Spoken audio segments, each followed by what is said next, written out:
Le 7-9, Patrick Cohen, sur France Inter. Bonjour Valérie Pécresse. Bonjour. Il n'y aura pas de débat à l'Assemblée nationale en deuxième lecture sur la loi Macron. Le gouvernement va à nouveau engager la responsabilité sur ce texte, article 49.3. C'est grave ? Ça montre un gouvernement très affaibli et ça montre surtout que l'unité de façade du Congrès du Parti socialiste s'est complètement volée en éclats. Donc en réalité, le gouvernement n'a pas de majorité sur sa politique. Moi, ce que je regrette Mais vous devriez vous réjouir que le gouvernement ne se laisse pas dicter sa politique par son aile gauche, non ? Non, ce qui me fait de la peine, c'est que la bonne loi Macron, la loi de croissance, c'est celle qui sortait du Sénat, avec par exemple une hausse des seuils sociaux qui permettrait aux entreprises d'embaucher. Et ce que je regrette, c'est qu'on revienne à la petite loi Macron, celle qui avait été adoptée en première lecture. Avec des mesures supplémentaires que le gouvernement vient d'introduire, notamment le plafonnement des indemnités de licenciement accordées par les prud'hommes, qu'en dites-vous ?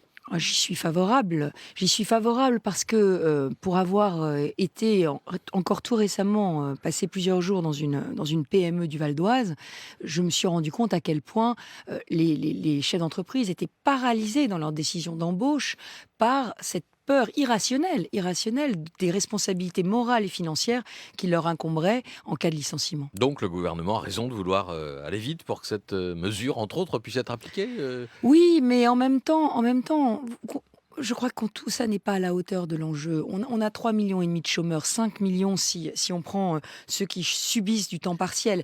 Et le sujet, c'est qu'il faut tout déverrouiller. Personnellement, je crois que la société française y est prête et je crois qu'il y a un décalage de la société politique par rapport à l'état d'esprit des Français. La loi qui sont prêts à beaucoup de choses pour lutter contre le chômage. La loi E20 qui encadre la publicité sur l'alcool mérite-t-elle d'être retouchée ? Alors là, je dis attention, prudence. Ça vient de chez vous, hein ?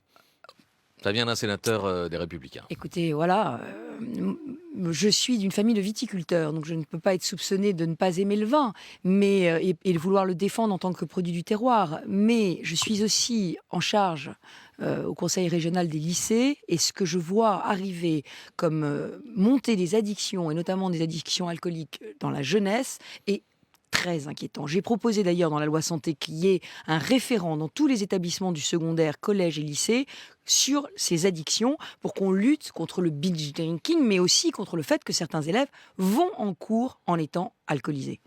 Le prélèvement Donc à la je ne suis source... pas favorable à l'assouplissement de la loi E20, vous l'avez compris. J'ai compris. Le prélèvement à la source pour l'impôt sur le revenu. Je suis favorable au prélèvement à la source à deux conditions.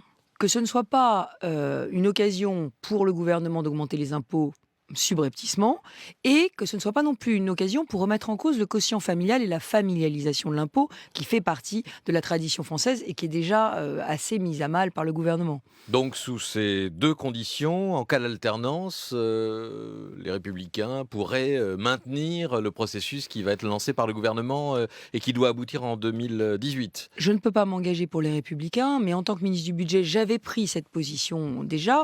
Le sujet, c'est que c'est vraiment très compliqué techniquement à mettre en œuvre. Donc si la réforme est bonne et qu'elle est fondée sur ces deux principes, pas d'augmentation d'impôts et pas de remise en cause de la familialisation de l'impôt, il serait de notre responsabilité d'aller jusqu'au bout du processus et de ne pas le remettre en cause. Oui. Bah dites donc, en 3 minutes, ça fait un paquet de points d'accord avec le gouvernement, là, Valérie Pécresse. Non, parce que je vous ai dit que malheureusement, je trouvais que tout ça a été des tout petits pas et que des tout petits pas dans la bonne direction, à un moment où on devrait courir beaucoup plus vite, et vous l'avez vous-même souligné en montrant à quel point le processus législatif était lent et long. Ça fait 9 mois. Il y a urgence aujourd'hui et je suis prête à prendre toutes mes responsabilités dans ce domaine. Autre chose, Valérie Pécresse, êtes-vous favorable à une remise en cause du droit du sol qui permet aux enfants d'étrangers nés en France d'acquérir la nationalité française à leur majorité ? Pensez-vous, comme Nicolas Sarkozy, que la question mérite d'être posée ?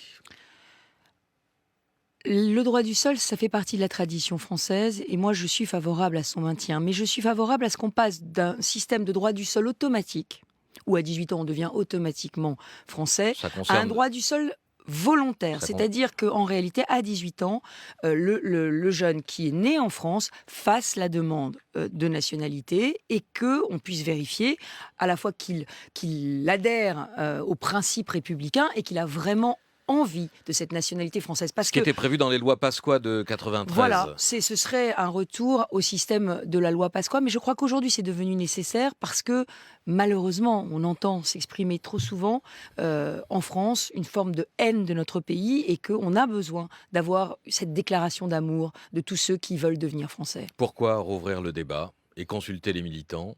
Par intérêt électoral? Par Non, souci de courir derrière Non mais l'extrême droite? on ne va pas se cacher les choses, Patrick Cohen. Le sujet aujourd'hui, c'est celui des migrations. Et on a besoin de mettre sur la table tous les sujets. Le sujet des quotas de migrants en situation régulière, le sujet de la possibilité de recevoir des revenus d'assistance quand on est un étranger sur le sol français et qu'on n'a pas cotisé et qu'on débarque. Est-ce qu'il faut mettre un temps de latence, 1 an, 2 ans, avant qu'on puisse toucher le RSA, par exemple? Moi, je crois que aucun de ces sujets n'est un sujet indigne de débat.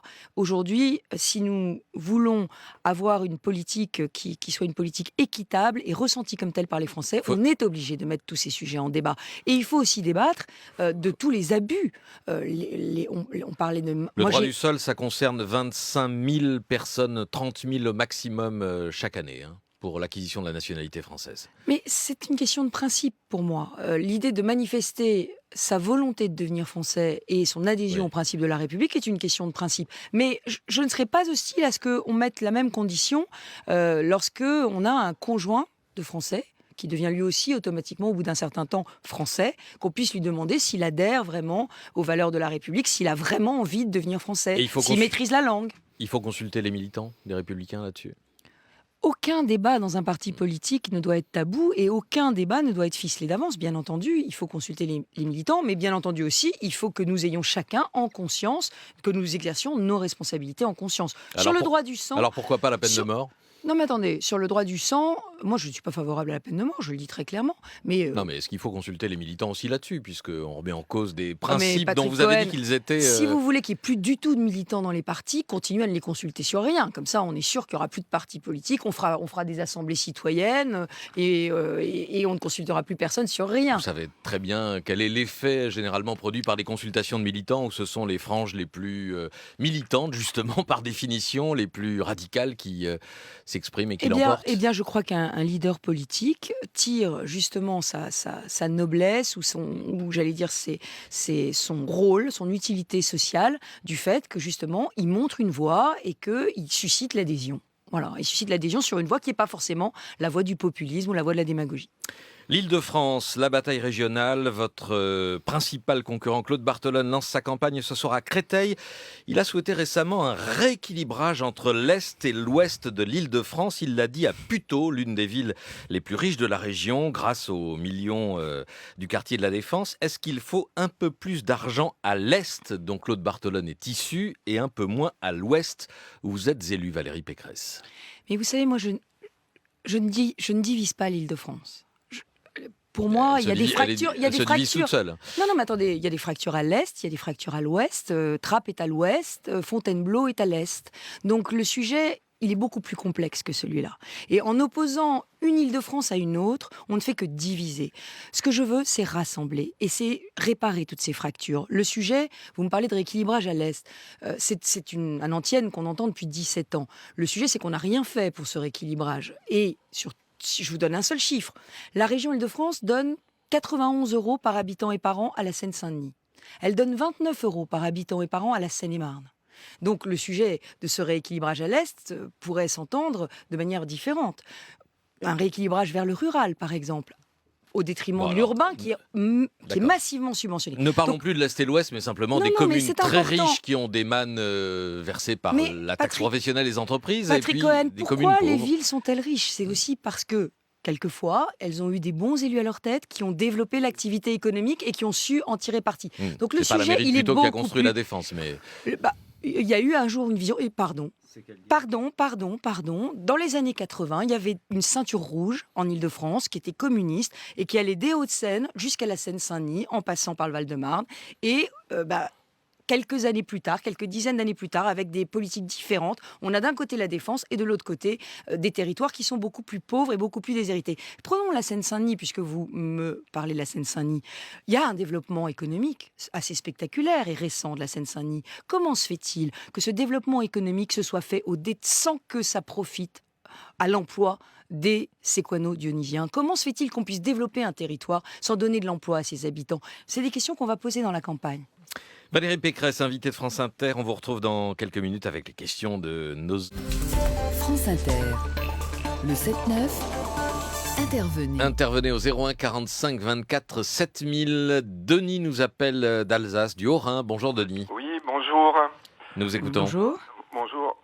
J'avais une question. Lors du vote de la réforme territoriale en juillet 2014, diminuant le nombre de régions de 22 à 13, le gouvernement souhaitait initialement plafonner le nombre d'élus à 150 par région pour chacune des nouvelles régions créées, soit une diminution de 15% du nombre de conseillers régionaux pour toute la France.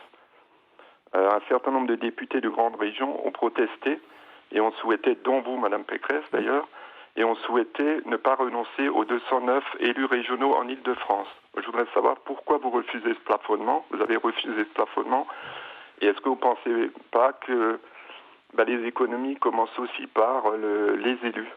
En France, on a un mandat électif pour 104 habitants. En Angleterre, un mandat électif pour 2500 habitants.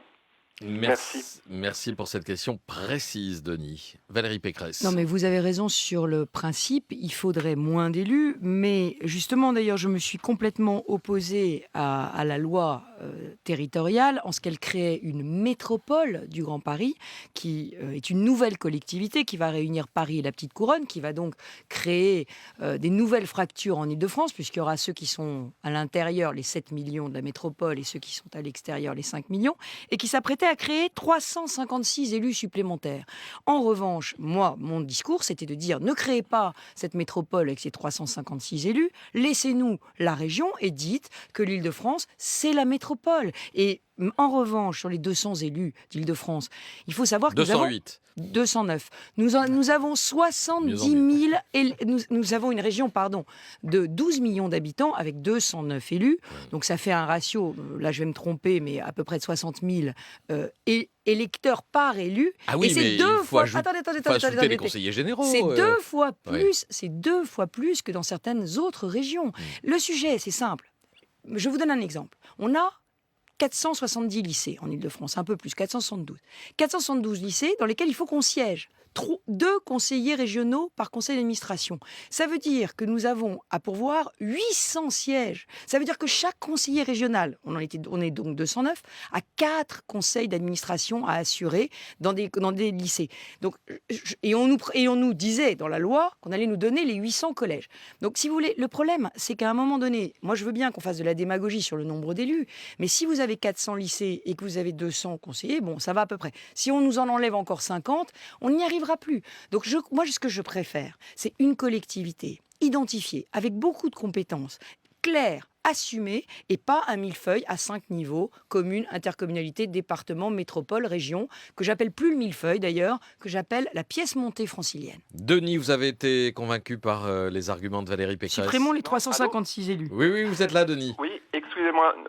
Dans le Baden-Württemberg, il y a 11 millions d'habitants, il y a 138 élus. Comment ils font ? Mais peut-être qu'ils ont peut-être un tout petit peu moins de compétences à exercer dans les conseils d'administration des lycées, on ne sait pas. Peut-être que c'est les fonctionnaires qui siègent à leur place, mais ça coûte cher, des fonctionnaires, et donc les élus coûtent un peu moins cher.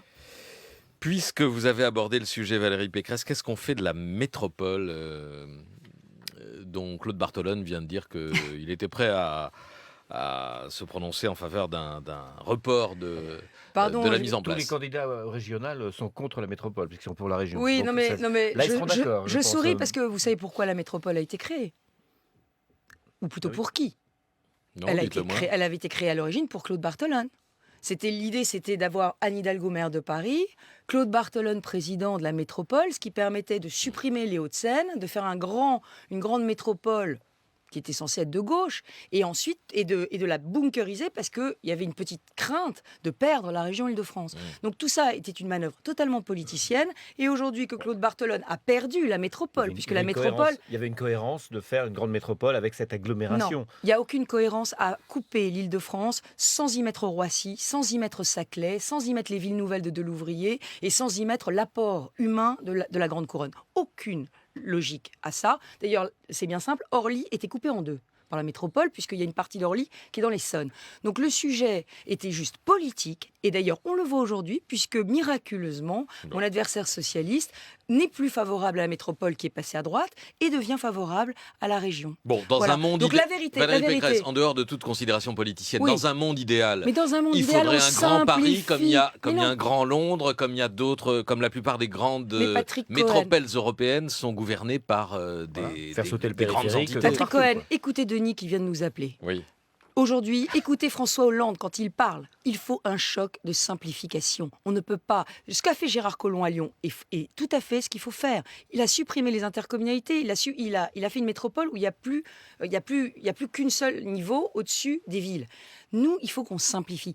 En Ile-de-France, pourquoi chercher midi à 14h ? L'Île-de-France, elle existe dans les têtes, on la connaît, c'est une collectivité qui est à peu près identifiée. La métropole, elle existe, elle s'appelle la région, elle a 209 élus. N'en cherchons pas une autre, n'en créons pas une autre, et surtout ne créons pas des frontières administratives supplémentaires à l'intérieur de l'Île-de-France. Olivier nous appelle de Paris. Bonjour Olivier. Bonjour. Nous vous écoutons. Alors, je voulais réagir aux propos de Valérie Pécresse sur le droit du sol, et notamment le fait qu'elle ait remis en cause le fait que les jeunes parlent français au moment où ils doivent choisir leur nationalité. Je voulais mettre ça en parallèle avec la déclaration de candidature de Jeb Bush aux États-Unis, qu'il l'a faite en anglais et en espagnol. Et je trouve qu'il y a un parallèle intéressant également avec les deux institutrices qui ont essayé de faire chanter un chant dans différentes langues, dont l'arabe. Je ne sais plus dans quelle région. En Corse. En Corse, et ça a suscité un tollé absolument incroyable. J'ai pas de question, j'ai juste une réflexion. Comment peut-on parler d'intégration dans ces conditions dès lors qu'on a des réactions absolument épidermiques dans notre société vis-à-vis de certaines populations et certaines cultures ? Merci pour cette réflexion et cette question Olivier. Valérie Pécresse. Oh, vous savez, je suis profondément chiracienne, donc moi je ne crois pas à la guerre des cultures, je crois au dialogue des cultures. Mais je crois aussi qu'on est beaucoup plus fort pour dialoguer quand on est fier de soi, fier de ses valeurs, et quand on est confiant dans son propre avenir. Et pour ça, je suis persuadée que la maîtrise parfaite du français, je sais qu'il y a eu un petit débat sur l'orthographe récemment, l'orthographe au bac. Pour moi, la maîtrise de notre langue, c'est notre patrimoine le plus précieux, et ça n'empêche pas d'apprendre des langues étrangères. Ça n'a pas de rapport avec Moi-même, le droit du sol, puisque les Français qui deviendraient Français à 18 ans grâce au droit du sol sont en France depuis leur naissance. absolument pas forcément. Ils sont nés en France, mais ils ont très bien pu grandir à l'étranger. Il a fallu qu'ils passent 5 années consécutives en France. Ils peuvent très bien ne pas parler le français réellement. Tout petit Donc, nombre de personnes. mais tant mieux, Ouais, bien tant sûr, mieux, oui. tant mieux. Soulignez-le, parce que sinon on Non, croit mais que c'est... le Vous mettez un principe en avant et que... Je mets Thomas. en avant le principe d'adhésion aux valeurs de la République qui inclut pour moi la maîtrise, la très bonne maîtrise, la maîtrise courante de la langue de notre pays. Benjamin nous appelle de Nantes. Bonjour Benjamin. Oui, bonjour Monsieur Cohen, bonjour Madame Pécresse. Bonjour. Je vous appelle parce que j'entends que vous sous-entendez, comme on l'entend trop souvent, que le RSA, qu'il est possible d'avoir le RSA lorsqu'on débarque en France en étant étranger de façon immédiate. Vous parlez de mettre un délai d'1 ou 2 ans, mais je vous informe, parce que soit vous n'êtes pas informé, soit c'est pour diffuser une contre-vérité qu'on entend trop souvent, que les étrangers venant en France, quand ils sont européens, ils doivent séjourner au moins 3 ans avant de pouvoir bénéficier du RSA, et pour les non-européens, comme c'est le cas de ma femme qui est chinoise, donc je connais de quoi je parle. Il faut au moins 5 ans de résidence sur le sol français. Voilà, donc c'était pour apporter cette précision. Merci Benjamin. Plusieurs appels d'auditeurs aussi Non, pour rectifier vos propos. Tout à fait, l'heure. tout à fait. C'est une erreur de ma part, je le reconnais humblement. C'était pas le RSA, mais c'était toutes les prestations sociales qui sont soumises à cotisation dont je voulais parler. Question politique qui nous vient d'Huguette, des Hautes-Pyrénées. Vous, Valérie Pécresse et Laurent Wauquiez, vous avez beaucoup soutenu François Fillon. Je voudrais connaître la raison pour laquelle vous l'avez lâché. Cela ne donne pas envie de voter pour les Républicains. Vous semblez aussi opportuniste que les autres. Ça, c'est la réflexion. Mais il y avait une question. Vous l'avez lâché, François Fillon, Valérie Pécresse? Écoutez, j'invite l'auditeur qui pose cette question à venir mardi prochain avec François Fillon et moi-même pour un grand meeting pour la défense des chrétiens d'Orient que nous tiendrons tous les deux au cirque d'hiver. Et je lui rappelle, enfin je l'informe que la semaine dernière, François Fillon était chez moi, invité dans mon beau département des Yvelines. Alors, donc simplement... vous le soutenez toujours, mais ça se voit moins. Non, c'est pas ça. Le sujet est simple. Aujourd'hui, on est passé d'une logique de candidature à la tête du parti à une logique de future primaire à la présidentielle. Aujourd'hui, ce que je pense de François Fillon, c'est qu'il est, dans la classe politique, celui qui incarne le plus mes idées, et mes idées réformatrices. Aujourd'hui, la France a besoin de réformes. Vous l'avez peut-être compris quand je parlais de la loi Macron, quand je parlais de la réforme territoriale. Nous devons dépenser mieux l'argent et nous devons surtout, nous avons le devoir de faire davantage pour les Français. Et voilà, et aujourd'hui, François Fillon incarne cette volonté de réforme. Et il incarne surtout le travail politique dans toute sa noblesse. Il est candidat à la primaire déclaré. Vous êtes soutien de François Fillon pour la primaire. Vous voterez François Fillon à la primaire. Mais je ne vote pour personne aujourd'hui pour la primaire parce que la primaire, elle a lieu en 2016. Et en 2016, je voterai pour celui qui défendra le mieux mes idées. Je verrai qui ce sera ce jour-là. Mais aujourd'hui, je suis toujours très très proche de François Fillon, comme l'indique effectivement un certain nombre de mes prises de position. Les réseaux sociaux. Hélène Roussel. Sur le 49.3, l'unité de façade du congrès du PS a volé en éclats, dites-vous. Au moins, il ne change pas de nom pour faire illusion, vous rétorque un certain Franck. Des questions sur le mariage gay. Êtes-vous favorable à un changement en union civile à la place du mariage pour tous, vous demande Gauthier 4. C'était aussi le sens d'un tweet ce matin de la manif pour moi. Envisagez-vous de démarier les couples homo? Oh, écoutez, j'ai dit au moins 15 fois depuis l'adoption de la loi Taubira qu'aujourd'hui, abroger la loi Taubira n'était plus humainement possible. Juridiquement, légalement, je sais que tous les arguments s'opposent. Moi, mon sujet, il est humain. Il y a des hommes et des femmes derrière. Il y a des enfants. Et je pense qu'on ne pourra pas abroger cette loi. Vous allez devoir le répéter souvent parce que Nicolas Sarkozy s'est prononcé plutôt pour une position inverse. C'est le patron de votre parti. Oui, mais vous savez, dans un parti, on est divers, on n'a pas tous les mêmes opinions. Non, mais ça, on l'a vu à plusieurs reprises. Un petit retour sur ce qu'on disait tout à l'heure à propos des élus régionaux. C'est Jacqueline depuis le Pas-de-Calais qui nous dit « Dans les conseils d'administration des lycées, les sièges pour les réserver aux élus sont souvent vides car ils n'ont pas le temps de venir. Pourtant, contrairement à tous les autres, ils sont rémunérés. » C'est vrai ou pas? Alors, je mets en place, c'est tout à fait vrai, mais je vous rassure, l'opposition n'a pas le droit de siéger. Donc, pour l'instant, nous ne sommes coupables d'aucun absentéisme, puisque pour l'instant, la région Île-de-France avait refusé que l'opposition siège dans les conseils d'administration des lycées, malgré la demande que nous avions faite. Ce sera chose faite en septembre, parce que l'approche des élections fait que désormais, beaucoup de choses sont en train de changer. Mais je réponds à la question de votre auditrice. Moi, j'ai rédigé une charte éthique qui engagera tous les candidats qui seront sur ma liste et j'espère peut-être tous mes adversaires qui la signeront, dans laquelle, en cas d'absentéisme, les élus du conseil régional verront leur indemnité amputée à due concurrence de leurs absences. Nous le devons aux Français. Le cumul des mandats, c'est plus simple, non, Valérie Pécresse, plutôt que de sanctionner le cumul des mandats, le non-cumul des mandats, ça permet de... Ça n'empêche absolument pas l'absentéisme. Limiter l'absentéisme. L'absentéisme n'a rien à voir avec le cumul des mandats. Je peux en témoigner, j'ai des exemples en tête.